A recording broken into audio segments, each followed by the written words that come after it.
आप सभी को बहुत बहुत नमस्कार। आज का प्रश्न है, सनातन धर्म और हनुमान चालीसा के बीच संबंध क्या है? आपका प्रश्न बहुत सुंदर है और बड़ा प्रासंगिक भी है। अभी हम लोग जो है पिछले एपिसोड में सनातन के बारे में चर्चा कर रहे थे, तो आपका प्रश्न बहुत ही प्रासंगिक है। सभी लोगों की सुविधा के लिए और उनको संज्ञान में डालने के लिए अच्छा है कि मैं आपका प्रश्न एक बार फिर से रिपीट कर दे रहा हूं। तो इनका प्रश्न यह है कि सनातन धर्म और हनुमान चालीसा, इनमें आपस में किस तरह का संबंध है।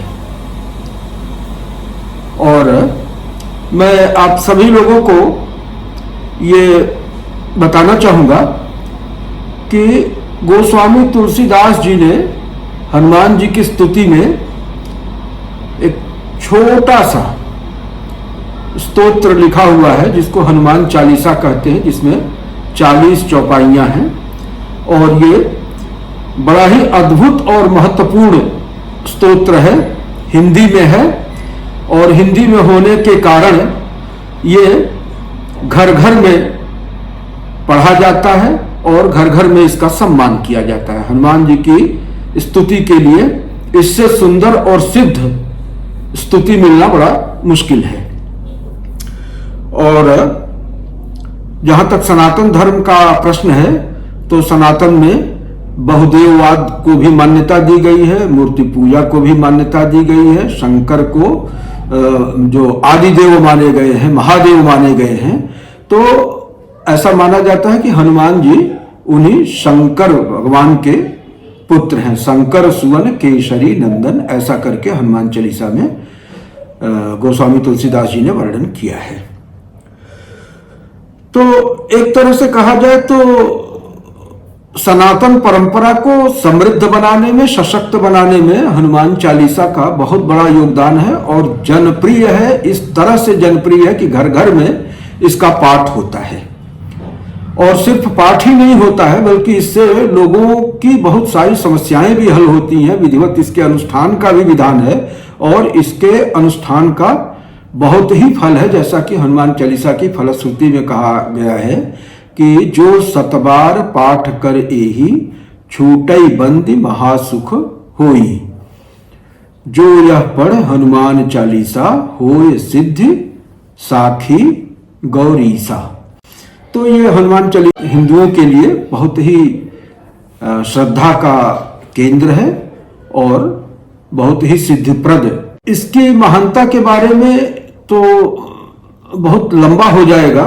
हम इसके शुरू के जो है 2-4 चौपाइयों को उठाते हैं और उन्हीं की व्याख्या तक हम अपने आप को सीमित रखेंगे। शुरुआत होती है हनुमान चालीसा की, श्री गुरु चरण सरोज रज, निज मन मुकुर सुधार, बरणो रघुबर विमल जस, जो दायक फल चार, बुद्धिहीन तन जानिके, सुमिरौ पवन कुमार, बल बुद्धि विद्या देहु मोहि, हरहु कलेश विकार। सनातन की जो मान्यताएं हैं, जो मूलभूत सिद्धांत हैं, तो उसके आलोक में अगर हम विचार करें तो संपूर्ण हनुमान चालीसा पर एक एपिसोड में चर्चा कर पाना तो संभव नहीं है। इन 4 लाइनों पर पहले हम विचार करते हैं कि श्री गुरु चरण सरोज रज, निज मन मुकुर सुधार। तो श्री गुरु किसको कहते हैं? अपने प्रत्यक्ष दीक्षा गुरु को श्री गुरु कहा जाता है। गुरु परंपरा होती है ना, तो उसमें सबसे पहले श्री गुरु आते हैं। श्री गुरु, परम गुरु, परापर गुरु, परमेष्ठ गुरु, परमाचार्य गुरु, पूर्व सिद्ध गुरु, आदि सिद्ध गुरु। ये 7 पीढ़ियां जो है गुरु की है, जिनका कि गुरु परंपरा का स्मरण करते हुए, स्मरण करना हमारी सनातन परंपरा का बहुत ही प्रमुख अंग है। तो ये जो गुरु परंपरा आदिकाल से चली आ रही है, जैसे कि जो शैव हैं वो शिव से प्रारंभ मानते हैं और जो वैष्णव हैं वो भगवान विष्णु से मानते हैं, वो श्लोक आता है ना कि नारायण से शुरू करते हुए और फिर आदि शंकराचार्य हैं, फिर अस्मत् आचार्य पर्यंताम वंदे गुरु परंपराम।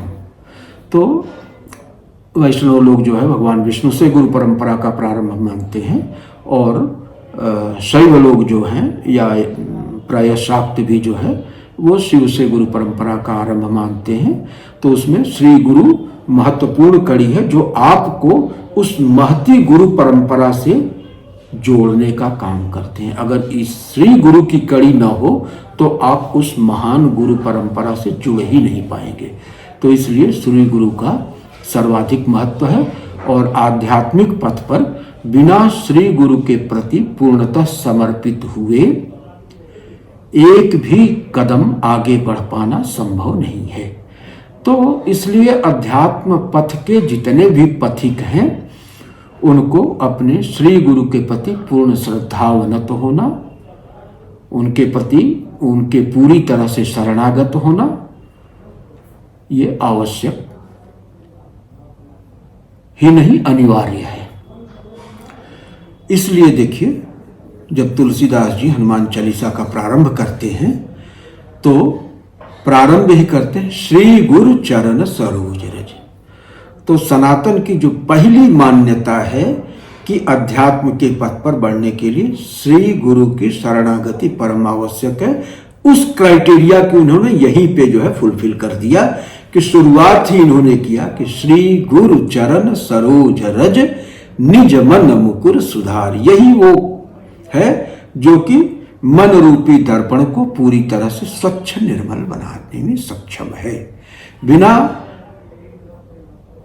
गुरु की सहायता के आपके मन की मलिनता, आपके मनोगत दोष कभी भी दूर नहीं हो सकते।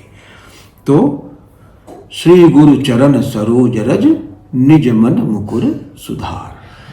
वर्णो रघुबर विमल जस जो दायक फल चार। अब गुरु के बाद इष्ट की शरणागति। इष्ट में ईश्वरो गुरुरात्मेति मूर्ति भेद विभागिनी।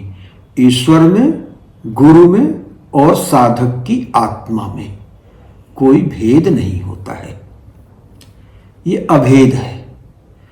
तो इनमें अभेद दृष्टि होने के लिए पहले जहां गुरु की वंदना किए उसके बाद इष्ट के प्रति समर्पण अपना दिखाए कि वर्णो रघुबर विमल जस। अपने इष्ट का गान करना, उसके पराक्रम का बखान करना, उसके गुणों का बखान करना, उसका गुणानुवाद करना। महर्षि पतंजलि प्रणीत अष्टांग योग में ईश्वर प्रणिधानात् वा, या जब यम और नियम के सोपान का वर्णन हो रहा है तो वहां पे जब 5 नियमों की चर्चा की जाती है तो वहां पे क्या है? शौच, संतोष, तप, स्वाध्याय, और उसके बाद 5वां और सबसे महत्वपूर्ण है ईश्वर प्रणिधान। तो देखिए, ईश्वर प्रणिधान यहां पे करा दिया उन्होंने कि श्री गुरु चरण सरोज रज निज मन मुकुर सुधार वर्णो रघुबर विमल जस। तो यहां पे उन्होंने दिखा दिया कि ईश्वर में, गुरु में, आत्मा में, इष्ट में कोई भेद नहीं है। इसलिए आप गुरु का स्मरण करिए, ईश्वर का स्मरण करिए, परमात्मा का स्मरण करिए और अपनी आत्मा के साथ उनका अभेद अनुभव करिए। वर्णो रघुबर विमल जस। और इसके बाद देखिए, जो दायक फल चार। क्या अद्भुत वर्णन शैली है। सामान्य सी 2 लाइनें हैं, छोटी छोटी और सरल शब्दों में, सधे हुए शब्दों में लिखी गई हैं, लेकिन अर्थ गांभीर्य देखिए। जो दायक फल चार। हमारी सनातन परंपरा में मानव जीवन में 4 पुरुषार्थों को ही जीवन का लक्ष्य माना गया है। वो 4 पुरुषार्थ कौन कौन से हैं? धर्म, अर्थ, काम और मोक्ष। तो इष्ट का स्मरण, इष्ट का गुणानुवाद, इष्ट देव की शरणागति का पूजन, आराधन, ये सब जो है ये किसके हेतु हैं? पुरुषार्थ चतुष्टय की सिद्धि के हेतु हैं। और पुरुषार्थ चतुष्टय की सिद्धि हेतु ही मानव जीवन मिलता है। तो मानव जीवन की पूरी सार्थकता को इन्होंने यहाँ पे छोटे से जो दायक फलचार कह के बता दिया कि अगर आप चाहते हैं कि आपका जीवन सार्थक हो और पुरुषार्थ चतुष्टय की सिद्धि हो सके तो उसके लिए अपने इष्ट का गुणानुवाद करिए, उसके प्रति समर्पित होइए और उसके साथ तादात्म्यपन्न रहिए। जो दायक फल 4, धर्म, अर्थ, काम और मोक्ष, इनके अलावा और कोई अभिष्ट हो नहीं सकता मानव जीवन में। और धर्म को ही जो है वो अर्थ और काम का भी मूल बताया गया। धर्माद अर्थश्च कामश्च सधर्म किम न सेव्यते। धर्म से ही अर्थ और काम की सिद्धि होती है।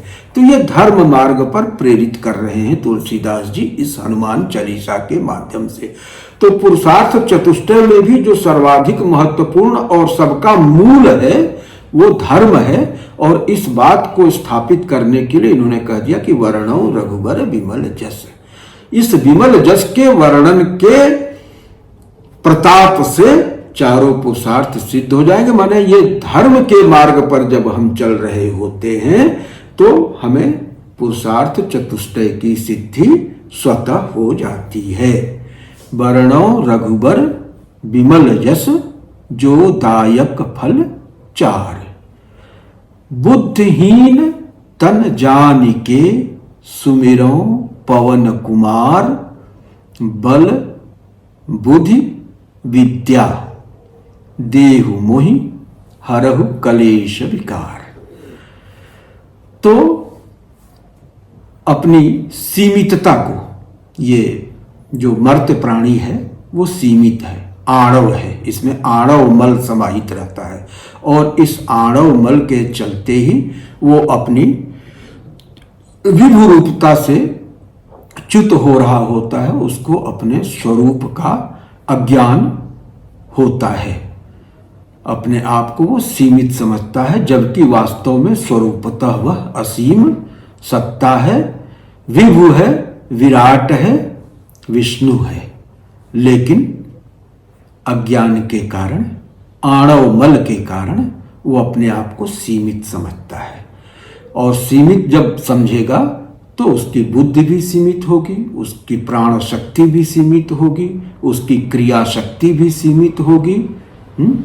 तो इसको बल बुद्धि और विद्या, ये तीनों को देने वाले जो पवन पुत्र हनुमान जी हैं वो बल बुद्धि विद्या देहु मोहि हरहु कलेश विकार। पहली चीज तो यह है कि बुद्धिहीन तन जान के सुमिरो पवन कुमार। अपनी सीमितता का बोध हुआ साधक को, और इस असीमितता के बोध से उबरने के लिए असीम बल बुद्धि और विद्या की प्राप्ति के लिए वो क्या करते हैं? सुमिरो पवन कुमार। तो एक तरफ तो ये पॉजिटिव कंस्ट्रक्ट्स हैं कि बल बुद्धि विद्या के लिए कर रहे हैं, और दूसरी तरफ जो निगेटिविटी है उसको हटाने के लिए कि हरहु कलेश विकार। जितने भी क्लेश हैं और जितने भी विकार हैं, चाहे वो शारीरिक हो, चाहे मानसिक हो, चाहे भावनात्मक हो, समस्त प्रकार के क्लेश और विकार, दैहिक दैविक भौतिक जितने भी प्रकार के क्लेश हैं और जिन भी प्रकार के विकार हैं, उन सबसे मुक्ति के लिए और असीम बल बुद्धि विद्या के लिए। अतुलित बलधामम हेम शैलावदेहम दनुजवन कृशानुम ज्ञानिनाम अग्रगण्यम सकल गुण निधानम वानराणामधीशम रघुपति प्रिय भक्तम वात जातम नमामि। तो